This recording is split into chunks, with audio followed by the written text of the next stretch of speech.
안녕하세요. 책 읽어주는 편안한 엄마입니다. 시어머니가 앞으로 5달 동안 전혀 거동을 못하고 자리에 누워서만 지내야 한다는 상황을 앞에 놓고 집안 전체는 야릇한 침묵 속에서 서로 상대방의 눈치만 살피며 암중모색의 더듬이를 쉴 새 없이 놀렸다. 귀찮고 조련차는 시어머니의 간호와 시중을 누가 떠맡느냐 하는 문제를 앞에 놓고 벌이는 치열한 눈치의 공방전이었다. 조건상 지음 아들을 위하여 1. 부전자전 아빠, 이건 안 돼? 오랜만에 일요일 오후를 집에서 보내며 뒹굴뒹굴 누워서 신간서적을 뒤적이고 있을 때였다. 6살짜리 막내놈이 뭔가를 또 신문지에 돌돌 말아주고 머리맡에 서 있었다. 그게 뭔데? 펴봐. 아주 옛날 것 같아. 나는 막내놈이 불쑥 코앞에 들이미는 신문지 뭉치를 받아들고 자리에 일어나 앉았다. 흙가루가 부슬부슬 떨어지는 신문지를 조심스럽게 펼치자 기역자 형태의 녹슨 쇠붙이 하나가 흙에 뒤범벅된 채 놓여 있었다. 흙을 떨어내고 보니 문짝을 다는 데 쓰는 돌적이었다. 요즘 도시에서는 보기 어려운 돌적이지만 아직도 시골의 한옥 문짝에는 흔히 이 돌적이가 붙어있기 때문에 그리 귀한 물건은 아니다. 그러나 나는 막내놈이 실망할까봐 참 귀한 걸 가져왔다고 녀석을 지켜 세우며 홀기 바라다 보니 막내놈은 짐짓 어른스럽게 뒷짐을 지고 서서 흐뭇한 웃음을 입가에 흘리고 있었다. 이윽고 막내놈이 의기양양해서 방을 나간 후 나는 녹슨 돌적이를 이리저리 뒤집어 보며 입가에 웃음을 머금었다. 부전자전이라더니 내가 골동품 수집에 취미가 붙어 등잔이고 밥주발이고 팽이고 동전이고 할 것 없이 옛날 것이면 모조리 수집해다가 녹을 벗기고 먼지를 떨어내어 내 서재 한 구석에 차곡차곡 쌓아두기 시작한 지가 벌써 여러 해가 지났는데 막내놈이 이걸 보고 밖에서 놀다가 들어올 때면 낯선 폐품 부스러기를 꼭 하나씩 들고 와서는 내 코앞에 들이미는 것이다. 막내놈이 주워오는 물건 중에는 녹슨 열쇠나 썩은 나무 토막도 있고 때로는 모양이 신통찮은 유리구슬이나 부서진 시계의 톱니바퀴도 있다. 녀석의 눈에는 흙이 묻거나 녹슬고 부서지고 깨어진 것이면 모두 옛날 것으로 생각되는 모양이었다. 이런 막내놈의 행실 때문에 나는 아내와 곧잘 다투기도 한다. 나의 지저분한 골동품 취미 때문에 막내놈이 아예 넝마주의처럼 남의 집 쓰레기통이나 뒤지고 길가에 버려진 물건을 집어들고 오는 창피한 버릇이 붙었다는 것이 아내의 주장이다. 아닌 게 아니라 녀석은 밖에 나가서 놀 때마다 손가락으로 땅을 후벼 파고 하수도 구멍에서 폐품들을 건져오느라고 손톱 밑에 언제나 새까만 때가 끼어 있고 옷소매며 바지가랑이가 성할 데가 없는 것은 사실이다. 그러나 누가 시켜서 하는 것도 아니고 제가 좋아서 하는 것을 꾸짖어서 못하게 하고 싶지는 않은 것이 내 솔직한 심정이다. 요즘 아이들은 얼마든지 사용할 수 있는 성한 물건도 곧잘 버리고 팽개치는 나쁜 습관이 있는데 막내놈은 그래도 폐품 수집벽이 생기고부터는 장난감이고 종이 쪽지고 간에 함부로 버리는 게 없다. 그래서 녀석의 상자 속에는 팔 부러진 인형이며 바퀴 빠진 자동차며 표지가 떨어져 나간 그림책 등이 몇 년 동안 그대로 보관되어 있는 것이다. 그런데 막내놈이 나를 의식하고 밖에서 수집해온 온갖 물건 중에서 그래도 나의 골동품 품목에 버젓이 끼어 있는 것이 몇 개는 된다. 그 중에 하나가 엿장수의 가위다. 그런데 막내놈이 그 가위를 입수하여 내 손에 넘겨주게 된 사연이 참으로 대견하고 당차다. 내가 살고 있는 동네는 소위 산비탈의 달동네 입구여서 달동네에 살고 있는 가난한 장사꾼들이 손수레를 끌고 내 집 앞을 빈번히 오가며 온갖 잡동사니를 파는 일이 많은데 엿장수도 그 중의 하나였다. 그런데 그 엿장수는 항상 무쇠과일을 쩔렁거리며 가랑역과 사탕 종류를 팔고 다녔는데 어느 날부턴가 무쇠과일은 온데간데 없고 배터리를 사용하는 조그만 핸드마이크를 들고 다니며 울릉도 호박엿 어쩌고 하면서 구성진 목청을 뽑기 시작했다. 그래서 어느 날 우리 내외는 밥상머리에서 우연히 그 엿장수를 화제에 올려놓고 세상이 변하니까 엿장수 가위 소리도 이젠 사라져간다고 말한 적이 있는데 곁에 있던 막내놈이 그럼 그 가위는 어디에 뒀느냐고 집요하게 따져 물은 적이 있었다. 엿장수에게 주고 엿사 먹었겠지 뭐. 아내가 귀찮은 김에 아무렇게나 대답해버리자 녀석이 가만히 있을 리가 만무했다. 그 사람이 엿장수인데 무슨 엿을 사 먹는단 말이야. 얘도 그렇다면 그런 줄 알지. 결국 아내가 궁지에 몰려 대답을 못하고 얼버무리는 도리밖에 없었다. 그런데 며칠 후였다. 내가 퇴근하여 현관문을 들어서기가 무섭게 막내놈이 아직 구두도 벗지 않은 내 코앞에 그 엿장수의 가위를 불쑥 내밀었던 것이다. 그 아저씨가 이 가위 나한테 줬다? 영문을 몰라 눈만 동그랗게 뜨고 서 있는 나에게 아내가 웃으며 설명을 시작했다. 아내의 말에 의하면 지난번에 우리 내외가 밥상머리에서 엿장수의 가위 얘기를 한 적이 있는데 그걸 귀담아 들은 녀석이 그 엿장수를 따라다니며 가위의 행방을 물었다는 것이다. 그러니까 여차여차해서 이젠 가위가 필요 없게 되었으니 집에 뒀다고 대답하니까 막내놈은 그걸 저한테 달라고 며칠을 두고 쫓아다니며 졸라댔다는 것이다. 그래서 결국 그 엿장수가 오늘 이걸 가지고 집에 찾아왔어요. 오랫동안 자기와 생활을 함께 해온 물건이라 아쉽기는 한데 대거의 아드님이 하도 졸라대는 바람에 드린다고요. 이렇게 해서 희귀한 엿장수의 가위가 내 수중에 들어오게 된 것이다. 요즘에 나는 골동품 수집에 대해 약간 시들한 생각이 들 때도 있지만 그때마다 나는 막내놈이 두려워 아예 정신을 바짝 차리곤 한다. 2. 깊고 깊은 겨울밤. 대학 입시가 불과 사흘 앞으로 다가오자 아들의 방에서는 신음에 가까운 한숨소리가 흘러나오기 시작했다.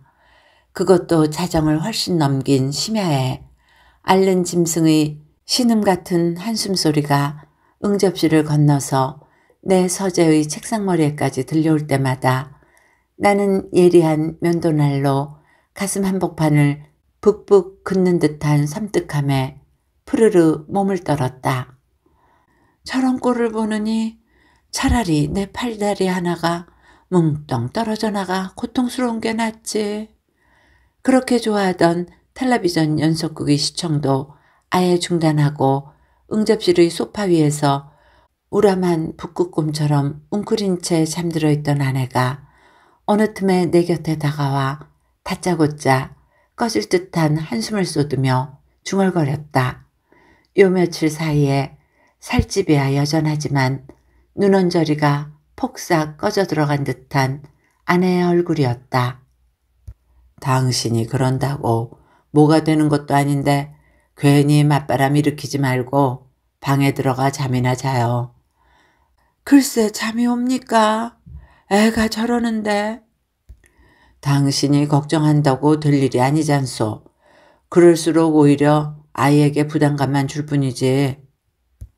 담뱃갑에 손을 뻗으며 나는 겉으로 퉁명스런 핀잔을 던졌지만 사실 아들의 진학 문제를 놓고 바지직 바지직 타고 있는 내 가슴속이야말로 새까맣게 제거되어 푸석푸석 무너져 내리고 있는 것이었다. 그러나 나는 결코 이런 내 감정을 누구에게도 내색하지 않았다. 퍽도 태평이 시구려. 맹렬히 내뿜는 내 담배 연기에 잔뜩 미간을 찌푸리던 아내가 이윽고 볼멘 소리를 내며 안방으로 건너가 버렸다. 그저 옹기그릇 박살내듯 감정을 숨기지 못하고 모조리 까뒤집어 팽개쳐 버려야만 직성이 풀리는 여편네의 좁아터진 소견머리가 얄밉기도 하고 한편 불쌍하기도 해서 나는 닫힌 안방문을 향하여 한동안 눈을 흘기다가 의자에서 벌떡 일어섰다. 그리고는 일부러 소리가 나도록 드르륵 현관문을 밀치고 슬리퍼를 질질 끌며 마당에 나갔다. 적막한 겨울밤이었다. 교회 첨탑 위의 십자가와 성탄절을 위해 꾸며놓은 오색 전구만이 요염한 불빛을 흘리며 까만 밤하늘을 쓸쓸히 지키고 있었다. 나는 어슬렁거리며 마당을 거닐었다. 폐부 깊숙이 스며드는 밤 기운이 상쾌하도록 달았다. 나는 불빛이 새어나오는 아들의 방 앞으로 다가가 가볍게 창문을 두드렸다. 덕준아, 잠시 밖에 좀 나와봐라. 이윽고 의자 밀치는 소리가 들리고 응접실을 돌아 현관문을 나서는 아들의 발소리가 들렸다. 나는 교회의 첨탑 위에서 차갑게 명멸하고 있는 십자가와 오색 전구를 바라보며 한동안 팔짱을 낀 채 우두커니 서 있었다. 밤에 보니까 십자가가 그럴듯한데요. 등 뒤에서 아들의 목소리가 뽀얀 입김에 묻어 실려왔다. 그럼 낮에는 형편없었다는 말이냐? 나는 여전히 십자가에서 눈을 떼지 않은 채 물었다. 그동안 낮이고 밤이고 하늘을 올려다볼 여유나 있었나요? 공부하느라고 고생스럽지. 우리들 고3이야. 뭐 죄인들이죠? 아들의 목소리가 차갑게 귓가를 스쳤다. 부담 갖지 말아라.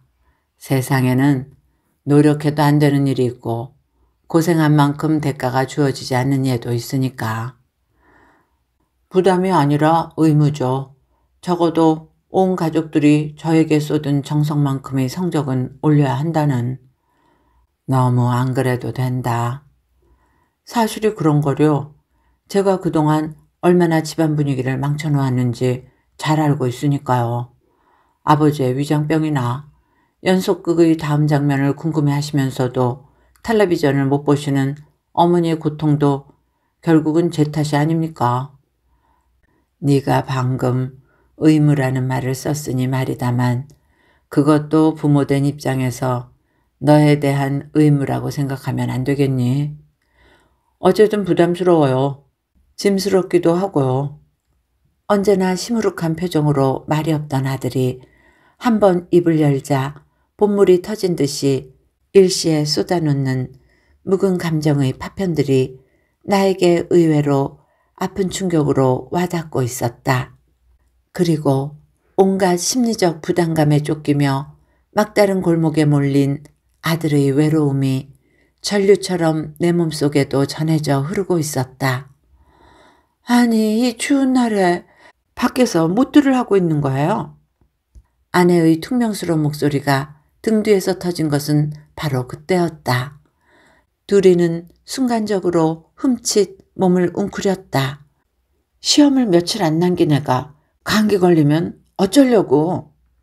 오랜만에 부자간에 전류처럼 오고 간 은밀한 감정의 교류를 전혀 알 길 없는 아내는 여전히 옹기그릇 박살내는 소리를 내며 심야의 무법자처럼 현관문 앞에 버티고 서 있었다.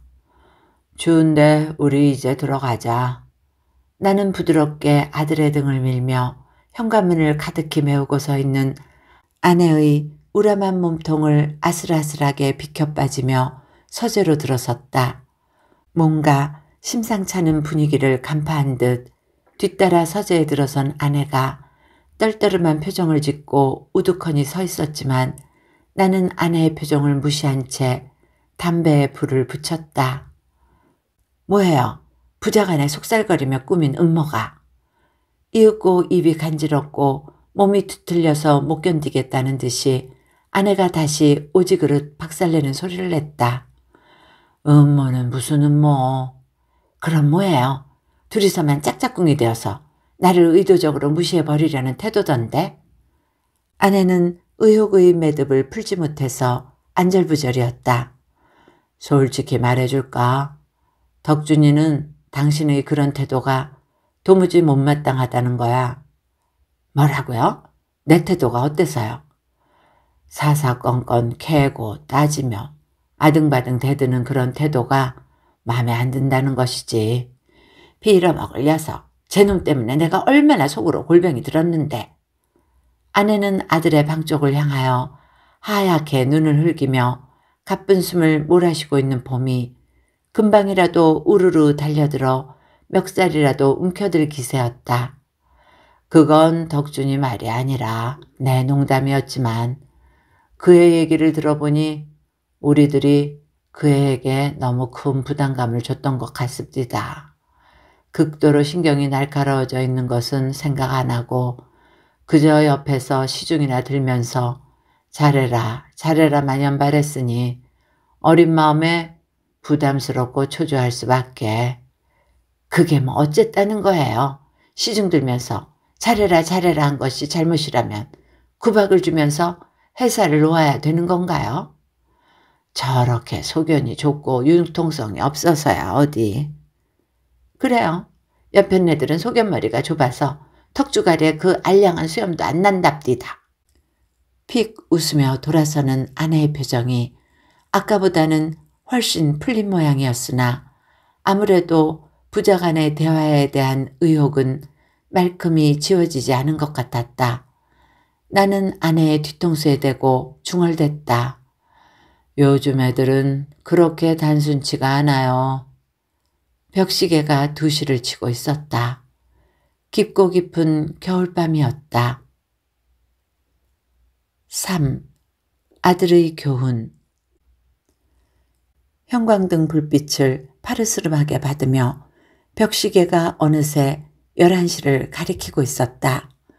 김혜숙 여사는 응접실의 흔들 의자에서 벌떡 몸을 일으켜 세웠다. 홧김에 앞뒤 생각도 없이 벌떡 몸을 일으킨 탓인지 아찔한 현기증이 갑자기 눈앞을 노랗게 가로흐르며 관자놀이가 쑤시듯이 화끈거렸다.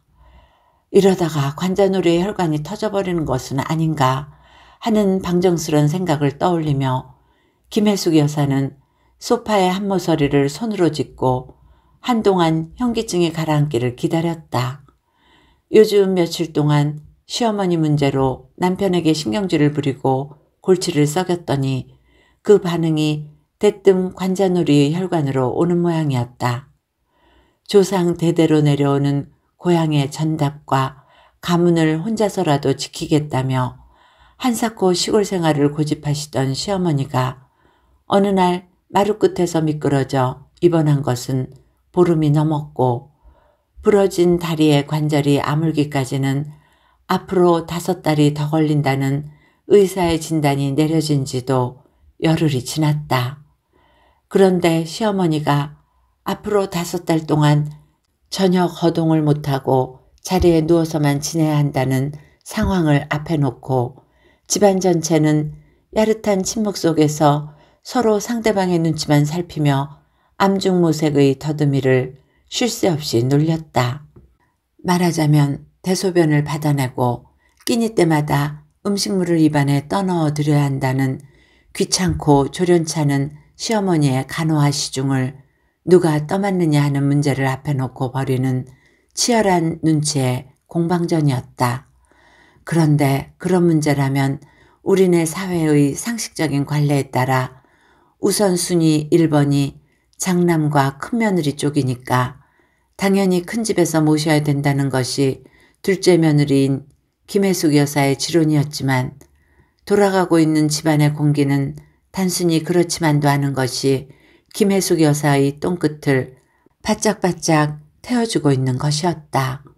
삼남 일녀의 형제자매 중에서 막내 시누이는 출가 외인이라는 구실을 붙여서 굳이 제외시키더라도 나머지 3명의 아들 며느리 중에서 왜 하필이면 둘째인 남편과 자기에게 온 집안의 시선이 모아지고 있는지 정말 알다가도 모를 김혜숙 여사였던 것이다. 물론 삼형제 중에서 경제적인 여유나 주거 환경의 재반 여건으로 보아 자신들의 처지가 가장 나은 것은 사실이지만 그렇다고 다른 집안의 처지가 시어머니 한 분 모실 수도 없도록 생활 환경이 궁색한 것도 아니고 방이 비좁은 것도 아닌데 이런저런 핑계와 구실로 서로 눈치만 살피는 바람에 성격이 모질지 못하고 매사에 물러터진 남편이 어정쩡한 태도를 보임으로써 결국은 모든 뒤치다거리가 자기에게 돌아오고 있는 듯한 낌새를 눈치채지 않을 수 없는 김혜숙 여사였던 것이다. 아니, 형님도 있고 동생도 있는데 왜 하필 우리가 모셔야 되느냐 이거예요.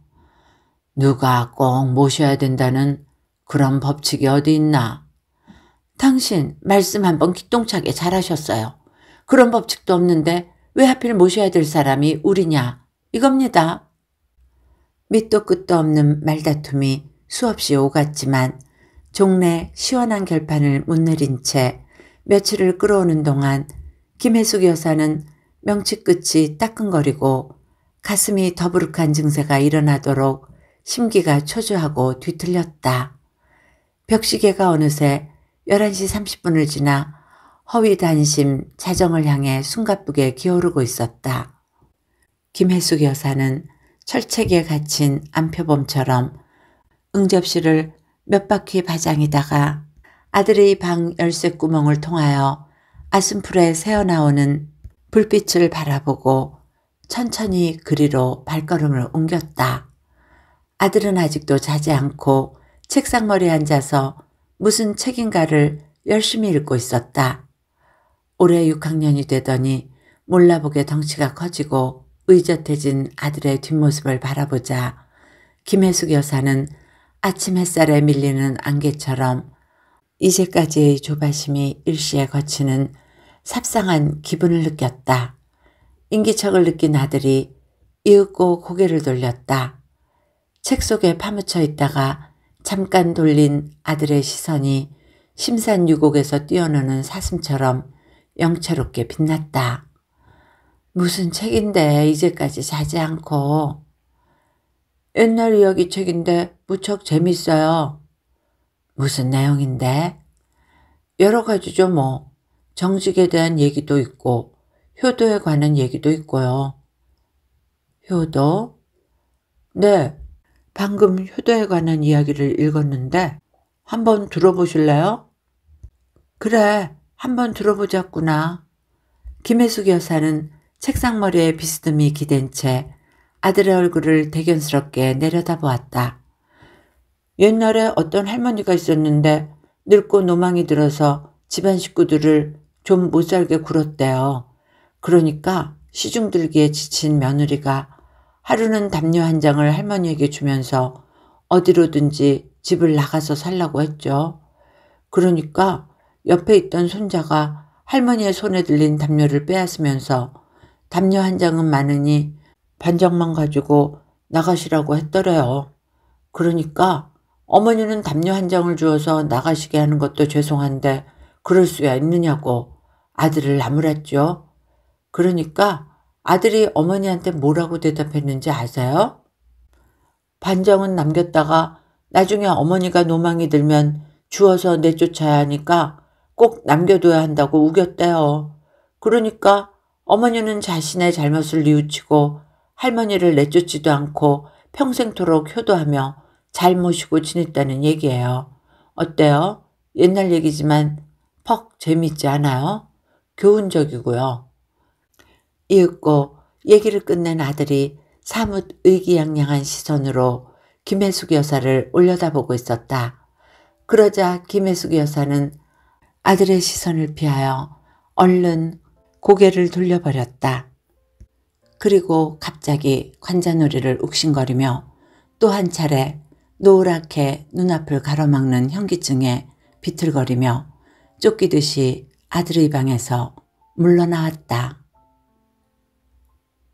이야기는 이렇게 끝을 맺습니다. 편안한 시간이 되셨기를 바라며 오늘도 행복하세요.